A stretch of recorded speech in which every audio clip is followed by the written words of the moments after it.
I think we had a great tribute to a great man, a great, wonderful guy. So I hope you liked it. Yeah. You know, Doug, if you have any energy questions, we're ready. At the end of the ceremony, Mr. President, you and Erica shared a moment. If you Yeah. allow me to ask you, what words did you have for her? Well, I've gotten to know her over the years. She's great. You know, Charlie always used to say she's very smart. He would always say that. You don't necessarily say that about a lot of people, but he always felt she was. And she's got a good heart, and you know, she's got a shot at making it even more special if you think about it. She's going to do good. I think she's going to do a good job. That's a hard thing to do. You know, it's one thing to make a speech, but with that, for her to make that speech, because they had a really good relationship. Congratulations. When did the ceremony take place? Mr. President, what can you and your staff do to make sure that over the next 3 years that you carry forth the vision and the faith of Charlie in a way that honors him? What can you guys do over the next 3 years? Well, I think it's going to be automatic, actually. And I think Turning Point is going to be a very big factor. I mean, you see the people. Now, the press reported 200,000 because they, you know, different areas, different stadiums and everything. A lot of people. That's an NFL stadium.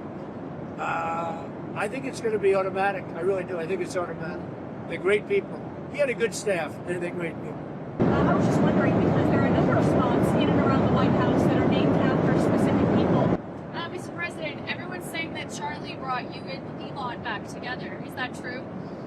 Well, Elon came over and said hello. And, no, it's nothing to do with that. I thought it was nice. You know, he came over, had a little conversation.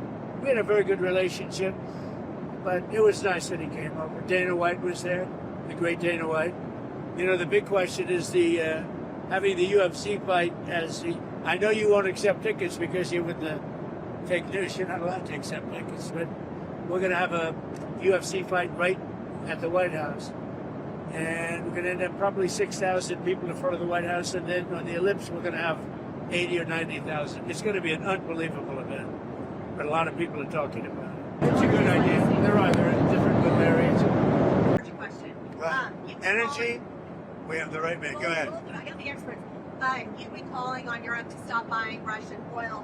Yeah. The U.S. has imported $755 million worth of Russian uranium and plutonium so far just this year, and that's up from the Biden administration last year, about $100 million. Can you ask Europe to cut off purchasing? Yeah, I could do that. Products? Doug, do you know anything about that? Well, yeah, absolutely. But this goes back not only drill, baby, drill, but we've got a mine, baby, mine. We allowed ourselves to fall under dependence of both China and Russia for critical minerals. America buying uranium from Russia is not acceptable. And so we're working very hard, Secretary of Energy Chris Wright, myself, to make sure that we've got a plan so that the United States can get back into domestic enriched uranium production as quickly as possible.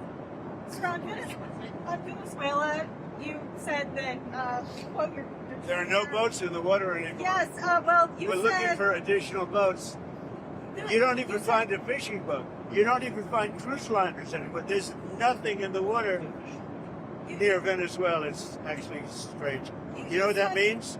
That means there are no drugs coming in.